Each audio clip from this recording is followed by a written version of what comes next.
Good afternoon, good evening, or good morning, depending on where you are in the world. I'd like to welcome you to a review of 3 articles. And before I talk about these 3 articles I'm going to talk about, we'd like to let you know this is for review, informational, and educational purposes. It's not to take the credit for the intellectual property. The credit to the intellectual property itself, meaning the article itself, full credit goes to the publisher, in which is Business Insider. The story by KTO at insider.com or Kai Sheng Tio. Right. Excuse me if I pronounce her name correctly. Now to the article. The headline reads, "The next phase in AI is interactive bots that'll carry out tasks for you," says the co-founder of Google DeepMind. Excuse me, let me just grab this water.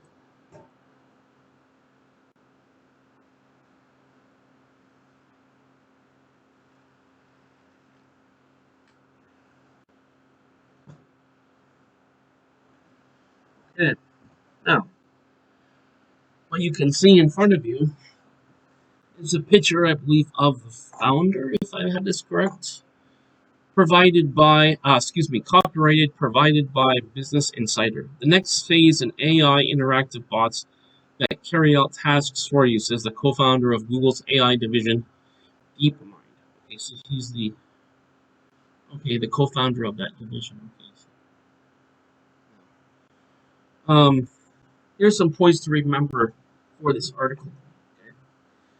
Generative AI is just a phase. What's next is interactive AI, said Mustafa Soliman, the co-founder of Google DeepMind. Well, it's a very, very profound moment in the history of technology that I think many people underestimate, he added.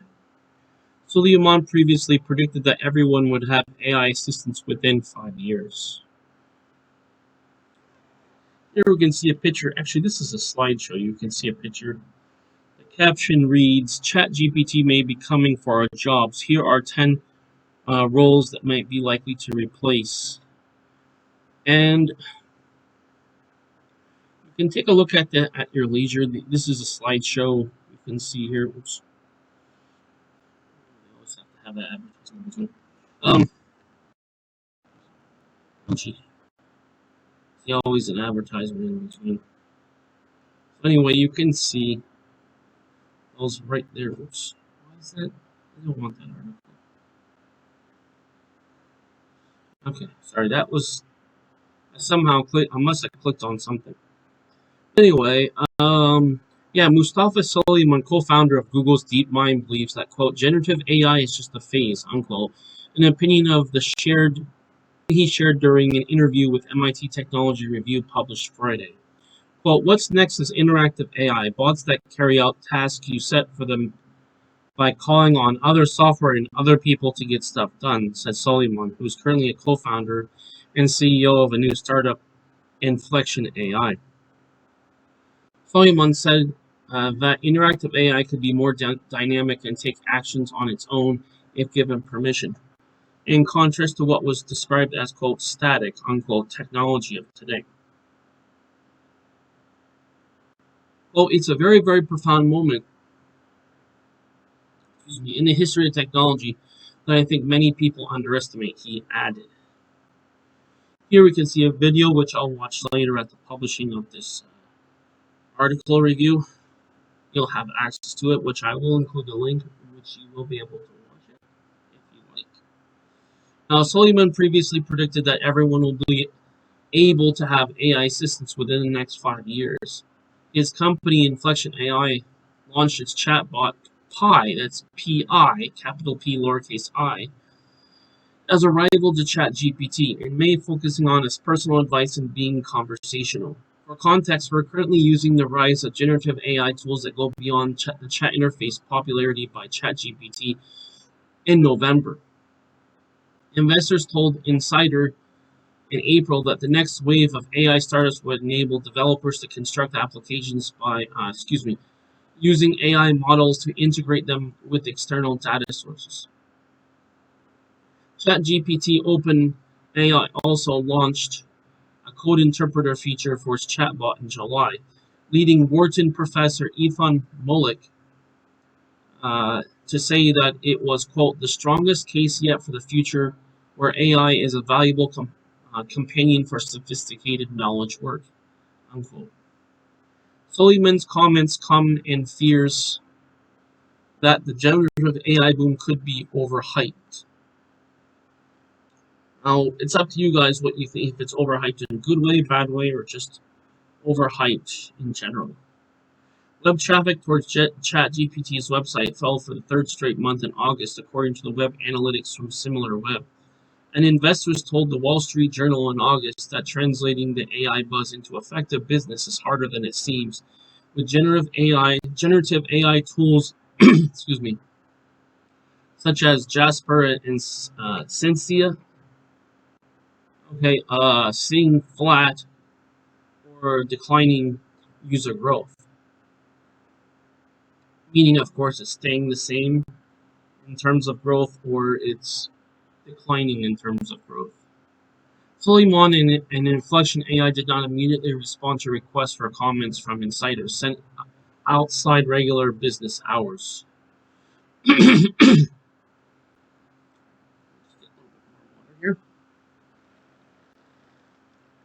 Okay, very good. At the end of this review, I'm going to ask you what you thought of these articles, okay? So that way I don't have to say the same thing 3 times. Let's go to our second article. And before we talk about the article, I would like to let you know this is for review, information, and educational purposes. It's not to take the credit for the intellectual property, which is this article. The full credit to the article, which is the intellectual property, goes to the publisher, which in this case is CNBC, and story by Evelyn Chung. Now to the headline. China VC deals plunge on fast track for worst pace in more than 7 years. Here's some key ideas to remember for this article. Venture capital firms in China invest $26.7 billion in 3,072 deals in the first half of 2023. On an annualized basis, that indicates a 31.4% drop from 2022 levels, on pace to fall below that of 2016, reports said. On the fundraising front, PitchBook said only 3 funds dominated US dollars closed in the first half of the year. And here, you can see a picture, looks like from a stock exchange. Copyright provided by CNBC. Chinese ride-hailing giant Didi delisted from the New York Stock Exchange just months after June 2021 IPO after a new resolved regulatory probe that had it forced Didi to suspend user registrations. Well, guess what? The SEC makes requirements for listings. So first of all, there's requirements for listings, and then there's transparency in the financial accounting and the financial auditing of the company. And the person listed in the SEC has to be willing to be audited. And if you refuse to be audited, then they're just going to delist you. So I suspect, just to give my opinion as per this being a review and not just straight word for word reading of an article, I suspect that they told them, either you give us access to your books in terms of your financial records, or we delist you. So probably to save face, they just wanted to get the last word and just delisted themselves. But anyways, delisted. It's a bad sign, because if something was so legitimate, they wouldn't have any problem with having their books audited, just like everybody else who's listed on the stock exchange has to. Okay, so this is the United States, and this is what we do, and that's what you have to do. Anybody who has something to hide won't want to be audited, because then maybe they'll find out that people are overpaying for their stock. Maybe not, but that will be up to you to decide. I don't know if it's overpriced or not, but it's suspicious when they won't allow a government agency that enforces the rules that are based upon the laws of the country to be audited. In fact, if you're a legitimate company, whether it's technically, even if you're listed on the stock exchange or not, it should still be willing to be audited, or at least through like a board meeting, like for stock for shareholders, be able to prove that their share, the price of their share that they're selling it for, is actually worth. You know what I mean? Like the company's worth what they say it's worth, and that's very standard. So can't blame them for that. Now, coming out of Beijing, slowing growth and geopolitical tensions are sitting the Chinese startup world that once spawned unicorns such as ByteDance and Didi, according to a PitchBook reported Monday. Of course, everything likes to get my attention when I'm busy with this. China's economic rebound from the pandemic has slowed U.S.-China tensions have spilled over to finance, deepening already subdued market sentiment. Chinese regulation in the last 2 years has also made it harder for companies to go public overseas. Venture capital firms in China invested $26.7 billion in 3,072 deals in the first half of 2023, PitchBook said. On an annualized basis, that indicates a 31.4% drop from 2022 levels, on pace to fall below that of the 2016. Excuse me. The report said most investments are also small. The annualized value of mega deals, which is $100 million or larger, are on pace for the lowest level since 2015, the PitchBook said. While China's economy showed signs of picking up in the last several weeks, the slowdown in early-stage investing is a steep one to recover from. Second quarter deals marked the fourth consecutive quarter of declines in debt value, according to PitchBook. A drop in foreign participation was a factor. Well, that's also quite a, in my opinion now, it's a very bad sign because you can convince people much easier locally than than you can people internationally because you don't have the data.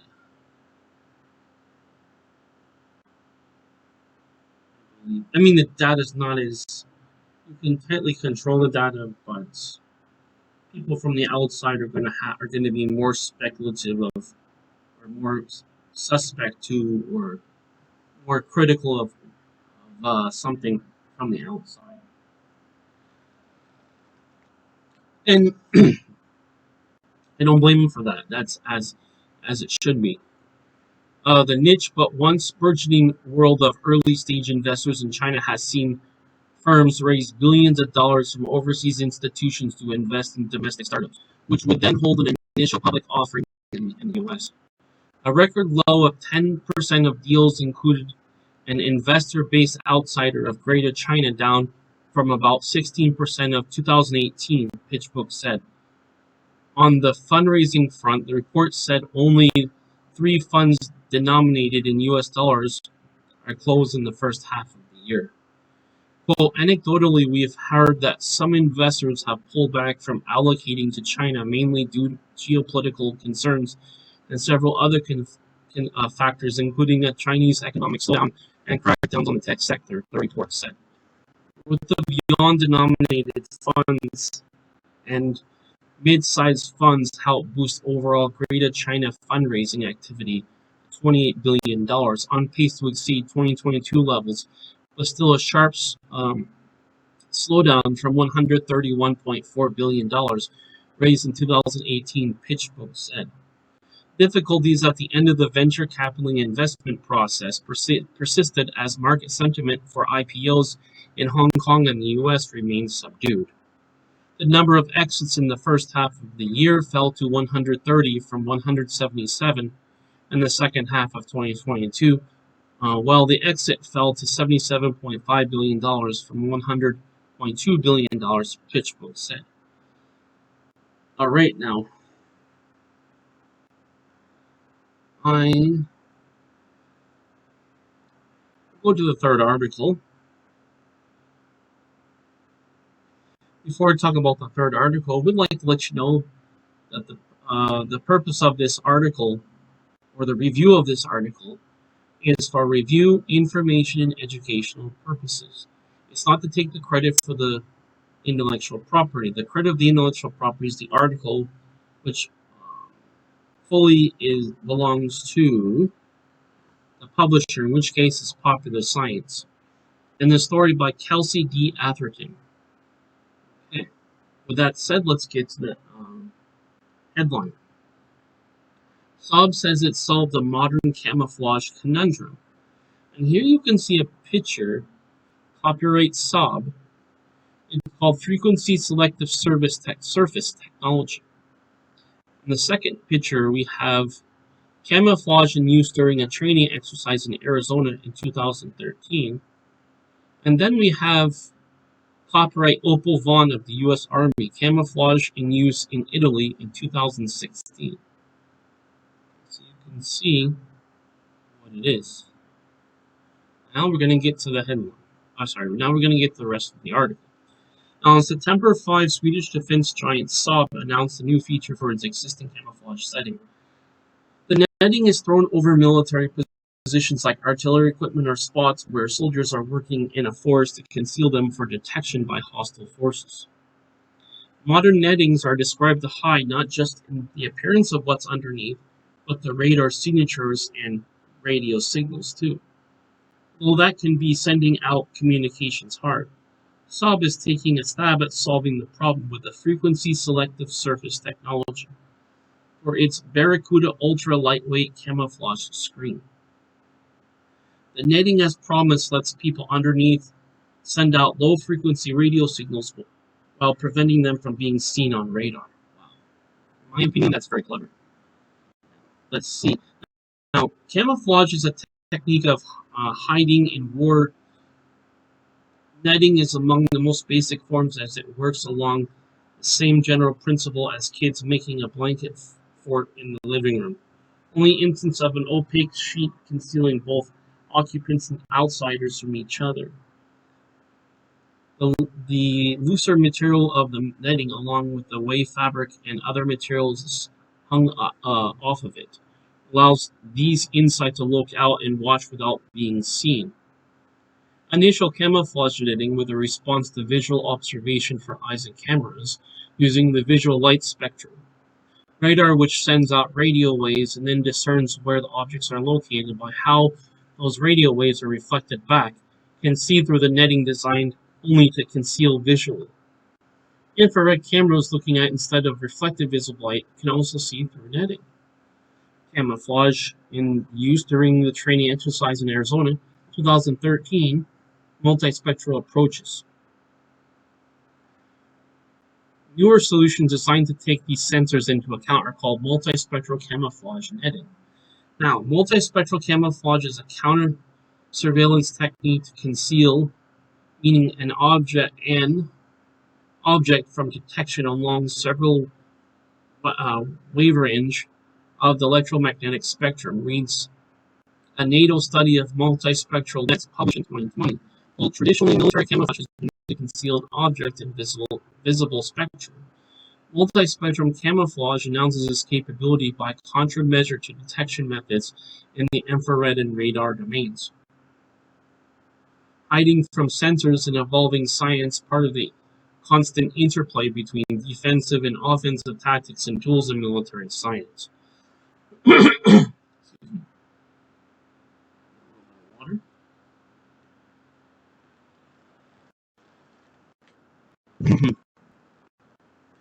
Militaries have interest in developing both ways to conceal their own forces and tools by revealing hidden enemies.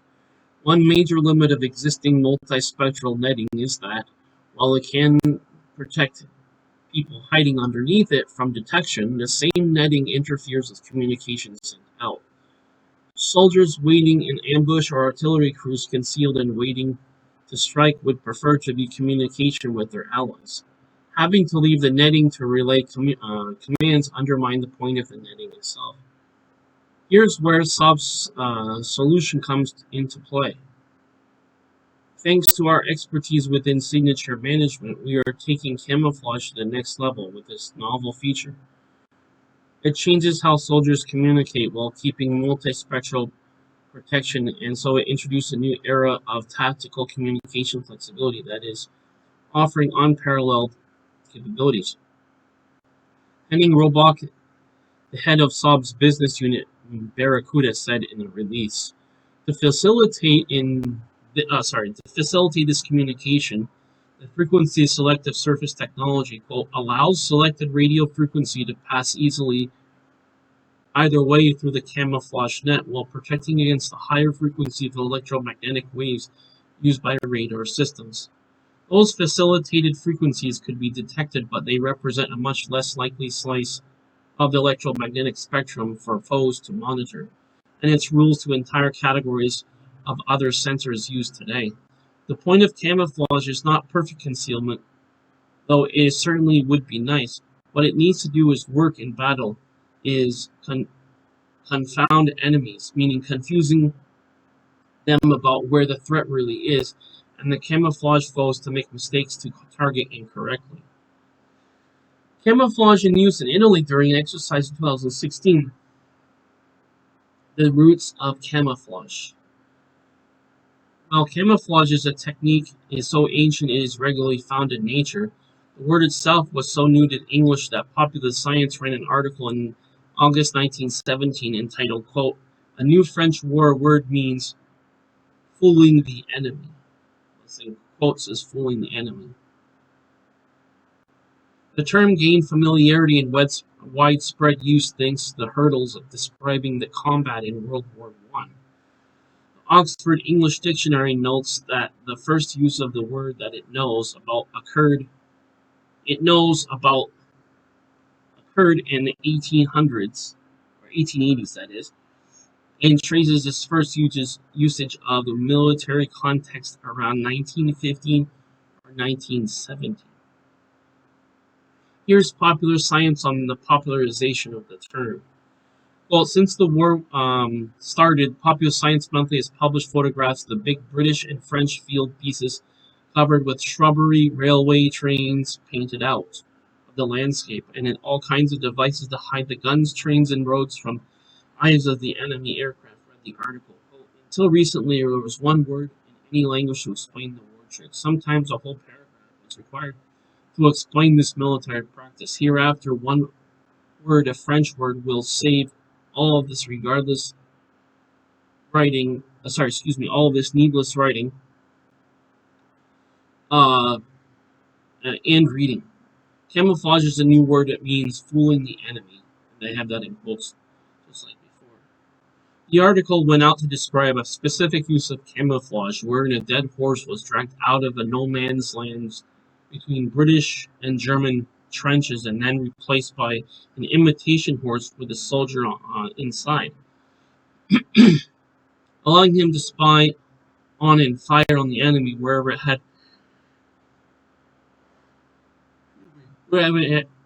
been just a grim feature of the terrain. In July 1941, before the United States was formally entered World War II, Popular Science covered the work of camouflaging industrial plants from the possibility of bombing. In July 1944, a story on artillery illustrated a 4.5-inch gun digging into the foxhole and covered with netting. In 1957, Popular Science showcased the Matador cruise missile under a camouflage netting concealed the weapon and its 50-kiloton nuclear warhead. Wow. More potent than both atomic bombs drops on Japan combined. In August 2001 story is a hyperspectral imaging titled, quote, "Nowhere to Hide," unquote, showcased how satellites could see through camouflage thanks to different wavelengths at which actual vegetation and decoys reflected light. At present, the tensions between powerful sensors and advanced concealment techniques that made multi-spectrum camouflage important for militaries. In the meantime, ensuring that people under the netting can communicate with allies outside of it is a boon. Here we have a video that you can watch right after of course, at the time of publishing. And then it gives a little disclaimer. It says, articles may contain affiliate links which enable to share the revenue of any purchases made. There's a video which I'll watch about it. Now, I'm going to pose the question to you guys. Of these three articles, which is the first one is The next phase in AI interactive bots will carry out tasks for you, says the co-founder of Google DeepMind. The second one, which is China VC deals plunge on track for the worst pace in more than 7 years. And the third one, which is Saab says it solved the modern camouflage conundrum. What do you think of those three articles? Are they useful? Are they good? Or is it bad? Please explain if you'd like in the comments below. Please explain your opinion on the matter. You're welcome to do so. Just remember that there are two ground rules that absolutely need to be followed. Number one is no derogatory language. You want to keep this civil and productive, right? Remember that our purpose here is to have constructive dialogue in which we can add to the experience and not detract from the experience. The second rule is even more firm, which is no threatening behavior. And I'm talking about physical violence. I'm not talking about if you mix this chemical with this chemical, you get this compound result. I'm talking about physical violence. I'm talking about threatening somebody with physical violence. Okay, that part is what I'm referring to as threatening. Okay, now that's the threatening that I don't allow in the comments. If you do it, I'm going to block you. Simple as that. It's a liability to me because it's not something I want in the comments. It's not something civilized, and it takes away from our purpose here. So, anybody caught violating either one of the rules will be banned from the comments below, as it's inexcusable to have either type of behavior. Okay? So, with that said, I would like to thank you for watching this video, as I know it added value to your life, as this was, the purpose here was to do a review of the articles, also to give you information about the articles, and finally to educate about you what's happening in the world. And all interesting subjects such as business, technology, other developments, okay? Okay? If you haven't already, please click the, of course, please click the like, which is the thumbs up, as I'll have this uploaded to both YouTube and Rumble. In addition to that, if you haven't already, please click subscribe. That way you'll be, you'll have access to all my videos, since I do have a variety of videos on this channel. In addition to that, please, if you haven't already, please click the bell button. That way you'll be notified of all my future videos. I would again like to thank you for watching this video. I do appreciate it. I want to wish you a great day wherever you are in the world. Take care, and I'll